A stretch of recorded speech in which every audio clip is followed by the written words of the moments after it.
시청자 여러분 안녕하십니까. 지금부터 저녁에 대한 모정론을 시작하겠습니다. 자, 이번 시간에는요, 이 한동훈이가 이제 독대를 요청과 관련해서 친한계와 친윤계와의 갈등이 지금 이제 지금 나오는 그런 형국이 되겠는데요.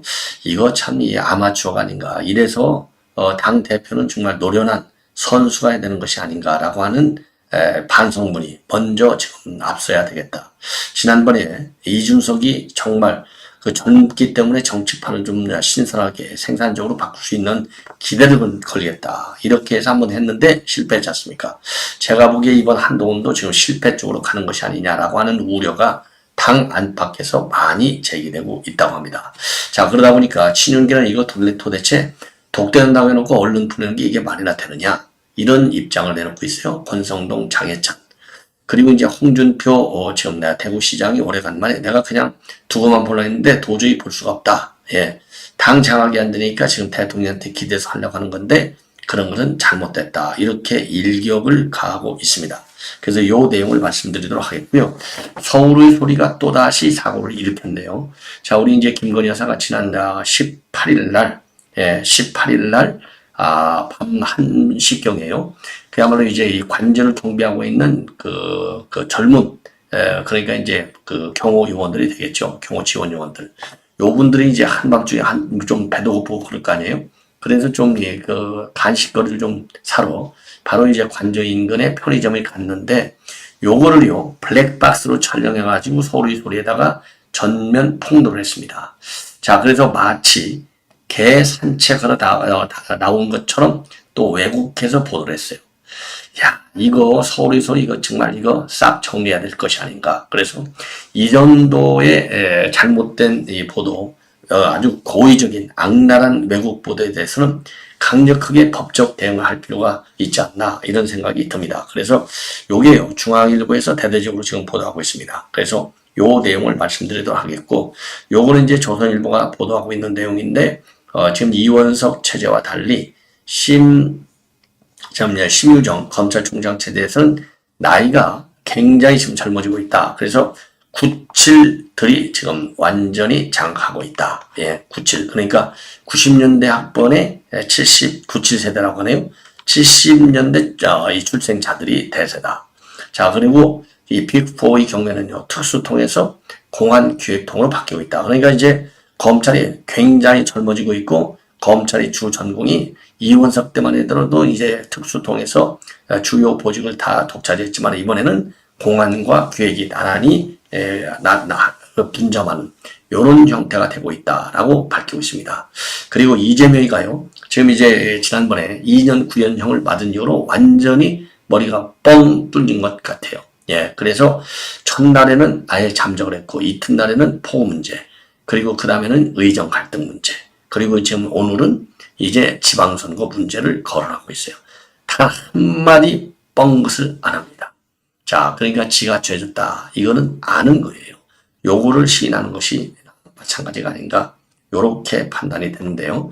자, 그래서 요러한 내용을 가지고 여러분들께 이제 하나씩 말씀을 드리도록 하겠는데, 우선요, 지금 아직도 공식적인 입장은 정해지 않은 것으로 지금 보도가 되고 있고요. 오늘 실무진으로부터 자세한 내용을 보고받는다.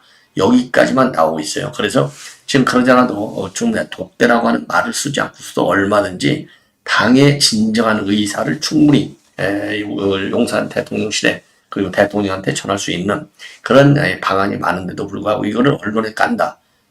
먼저 깠다.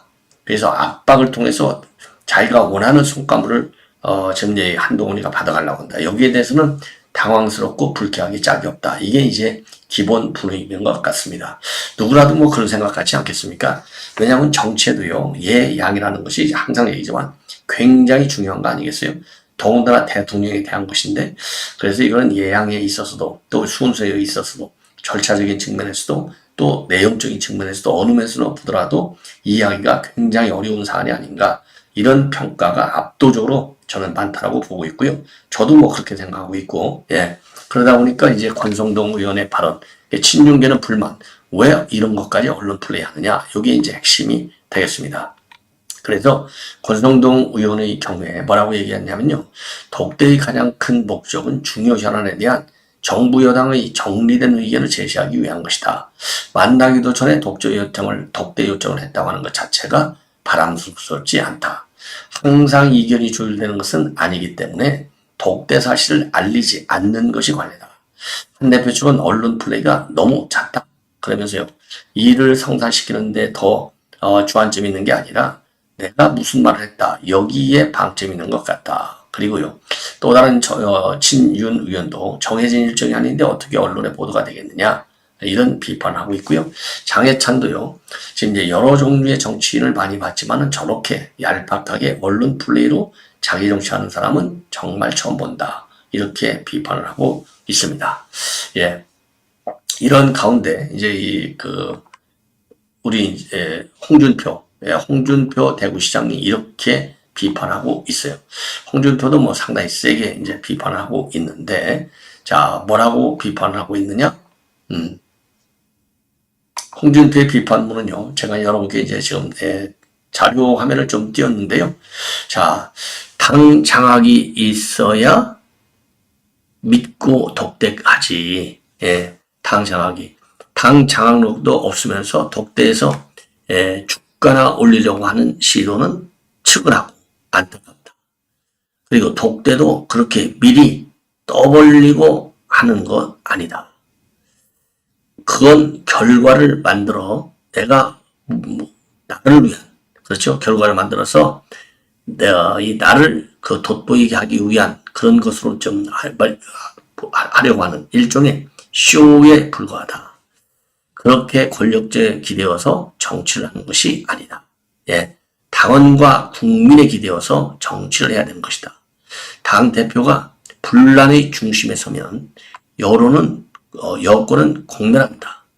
두고 한번 보려고만 했는데 도저히 두고 볼 수가 없어서 한마디 한다. 이렇게 입장문을 내놨습니다. 상당히 공감이 가는 부분이 이제 오래간만에 지금 홍준표 발언에서 나올 수 있는 것 같아요. 그러니까 당 장악력 없는 상태에서 독재해가지고 무슨 쇼나 독재가 하려고 하는 거, 뭔가 하는 것처럼 보여주려고 하는 거, 이거는 용납될 수 없다.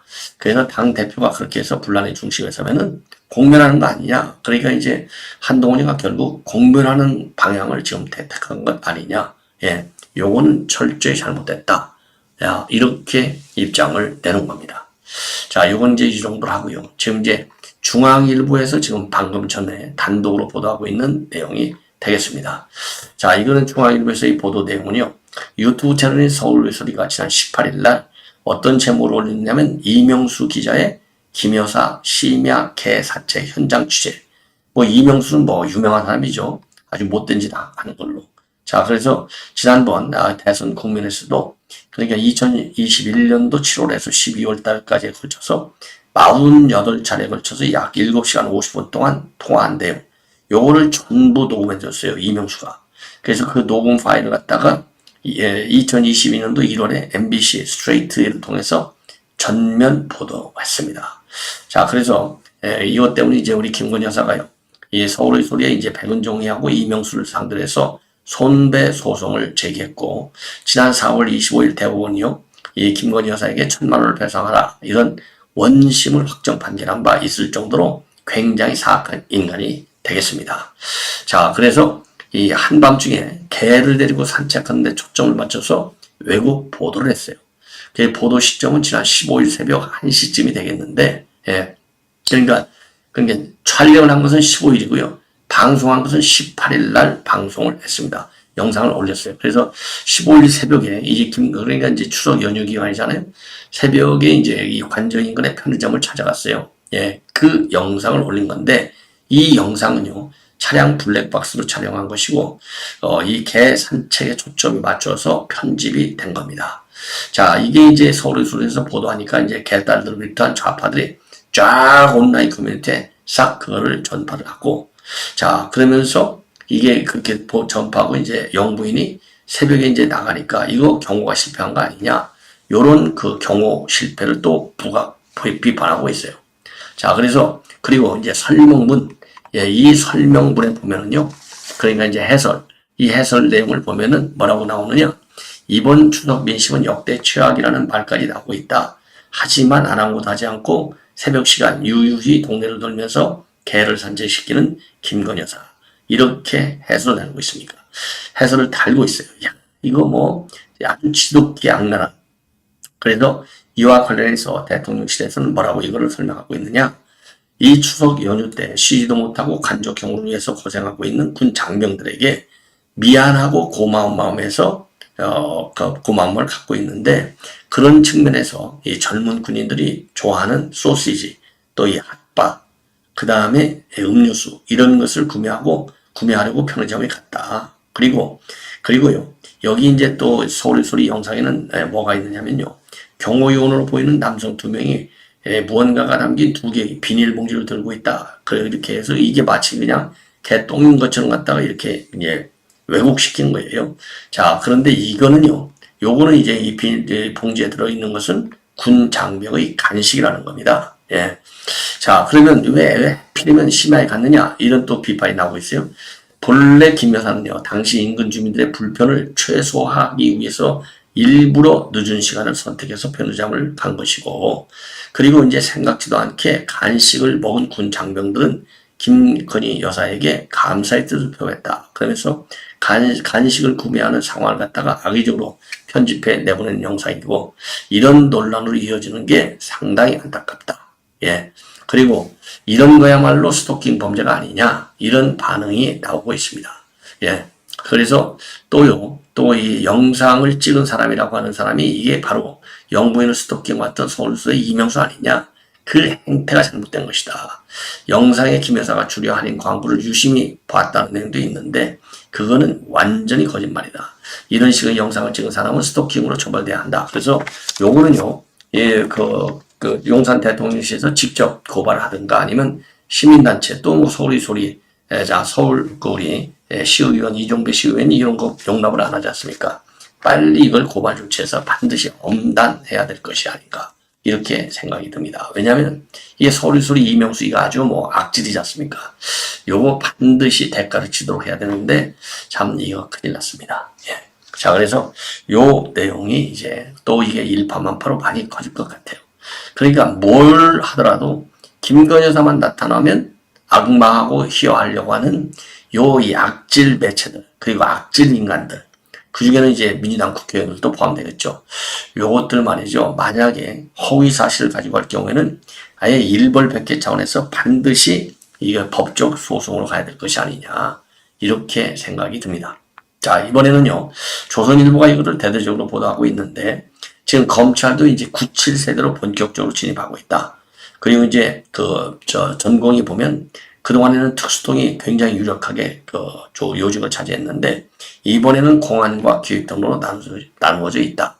이런 보도로 되어 있습니다. 자, 그래서 이번 이제 인사와 관련해서 이제 기업들도 지난 연말 임원 인사를 보면은 작년 연말 70년대생을 고임으로 대거 발탁했다고 그래요. 자, 그런 것처럼 이제 검찰도 대거 지금 70년대생으로 내려가고 있다는 거죠. 그래서 참고적으로요, 대기업들의 경우를 보면은 이제 SK가 이제 매출 1조 이상 계열사 대표를 갖다가 70년대생이 6명에서 10명으로 늘었고, LG그룹도 전체 신규 임원의 97%가 1970년 이후 출생자라고 합니다. 자, 그리고 GS그룹도요, 허창수 명예회장의 아들이 79년생. 예, 그래서 GS건설 대표에 임명이 됐다고 합니다.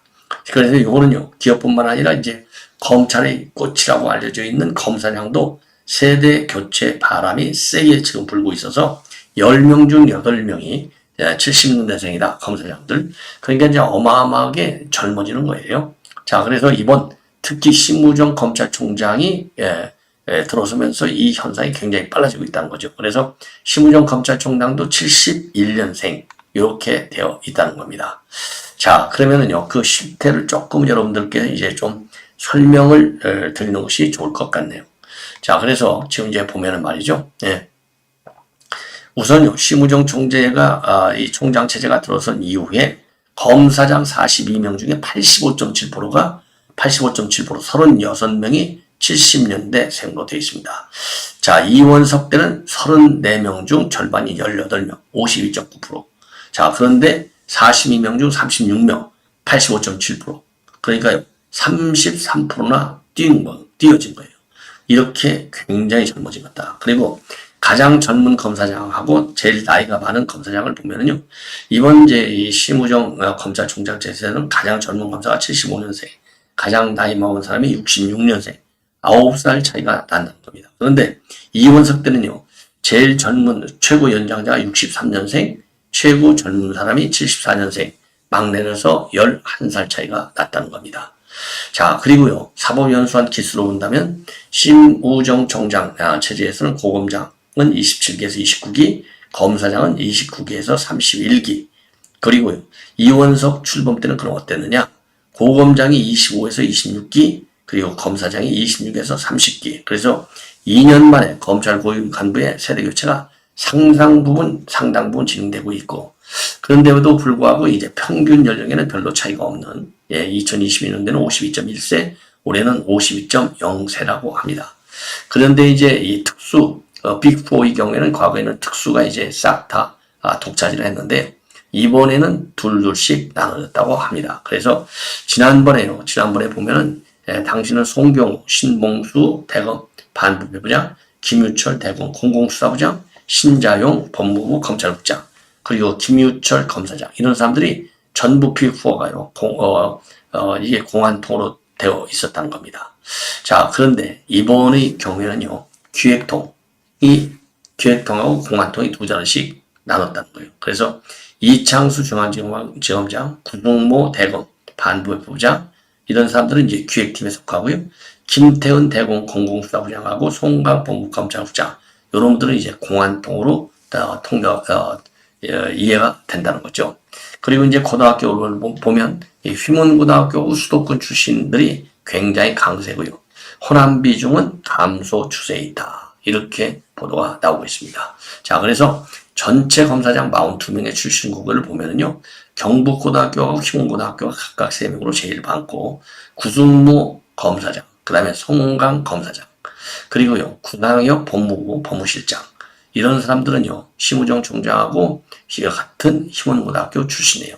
그리고 돈문 검사장이 2명씩 있는 데는 어디 고등학교냐? 영동고등학교하고 현대고등학교, 그리고 단대 사대 부고, 여기가 동문 검사장이 2명씩 있는 데가 되겠습니다. 2년 전에도요, 검사장 34명 중에서 심우권 출신이 3명으로 제일 많았고, 순천고, 단대 사대부고, 그 다음에는, 경원고 출신이 각각 2명이었다고 합니다. 자, 이렇게 해서 지금 이 검찰 인사가 굉장히 젊어지고 있다. 그래서 이제 마지막으로 하나만 본다면은요, 지역별로 봤을 때 서울 출신이 2년 전 20.6%에서 올해는 33.3%로 확대가 됐고요. 경기 인천을 포함한 수도권 출신도 29.4에서 42.9로 늘어났다고 합니다. 반면에 호남 출신은요, 2년 전에 20.6%에서 11.9%까지 감소했고, 같은 기간 대구 경북 출신의 검사장은 8.8에서 16.7%로 올라갔다고 합니다. 그리고 여성 검사장은요, 2년 전에 딱 2명, 그래 노정현하고 고검장 김선희, 이제는 현재 4명으로 늘어났어요. 김선희, 이영림, 정유미, 박성민 검사장. 그리고 노정현 전 대구검장은 여성 최초 고검장이 됐지만은 지난 5월 달에 퇴임을 했다고 합니다. 자, 이제 마지막으로 이재명이 이게, 조금 전에 이제 말씀드린 대로 폭우 얘기하고, 그리고 의료 개혁 문제 얘기하고, 오늘은요, 그거 무슨 얘기 했느냐? 선거 얘기만 하고 있어요. 그래서 본인의 구형과 관련해서는 한마디 입도 뻥끗하지 않는다. 이건, 제가 죄가 진 게 맞습니다. 요 얘기나 마찬가지가 아니겠습니까? 자, 그래서 지금 이제 이재명이가 말이죠. 오늘 전라남도 영광에서 현장 최고위원회를 열었는데, 유튜브 방송에 출연해서 한 얘기, 요거를 갖다 여러분께 이제 설명을 드린다고 하면, 소규모 보궐선거이긴 하지만은 의미가 적지 않다. 만약 결과가 조금 이상하게 나오면 민당 치료체제 전체가 위기에 휩쓸릴 수 있다. 그렇게 이제 입장을 내왔습니다. 자, 그리고 또 이번 선거가 군수가 누가 되느냐의 문제가 아닌 정권의 다시 회초리를 들어 책임을 묻는 선거다. 조금 금융치료라고 하는 말이 유행인데 요즘 요즘 금융치료라는 말이 유행인데 이 정권에는 선거치료가 필요하겠다라는 생각이 든다. 예, 그러면서 민주당 후보 지지를 호소하고 있어요. 그리고 이제 전남도 여러분의 입장에서도 그 민주당이 충족하지 않았다는 것은 잘 안다. 그러나 그것은 기득권 후보 마음대로 지금 정치적인 선택을 하겠다는 정치적인 선택을 한다는 일이 없지 않았다. 앞으로도 그런 일이 없을 것이다. 이렇게 밝히고 있습니다. 그러면서 안타깝게도 일부 후보는 경쟁 자체가 싫다. 내가 후보가 될 가능성이 적다면서 경쟁 체제를 벗어나기로 했는데 이런 식이면 민주주의가 정착될 수 없고 이 점에 대해서도 국민들이 판단해 달라. 이렇게 얘기했는데요. 자, 이것만 보더라도 이재명이 또 이거 확실하게 이 재판을 선을 긋는데 그 이유는 본인이 죄를 졌으니까 언론의 그런 날카로운 질문에 답변하기가 어려운 것이죠. 예. 그래서 지금 이렇게 오늘은 말이죠. 예, 이런 그 보궐선거와 관련해서만 얘기한 걸 보면 물론 시급하긴 하지만요. 최소한도 이제 법원 재판이 끝났으면 국민 여러분 죄송합니다. 이렇게 한마디 SNS라도 입장을 내놔야 되는 거 아니에요? 이런 얘기 하나도 없고 엉뚱한 얘기 한다? 이거는 본인의 자폭선언이나 마찬가지가 아닌가 이렇게 생각이 듭니다. 시청자 여러분 이것으로 본 방송을 마치겠습니다. 대단히 고맙습니다.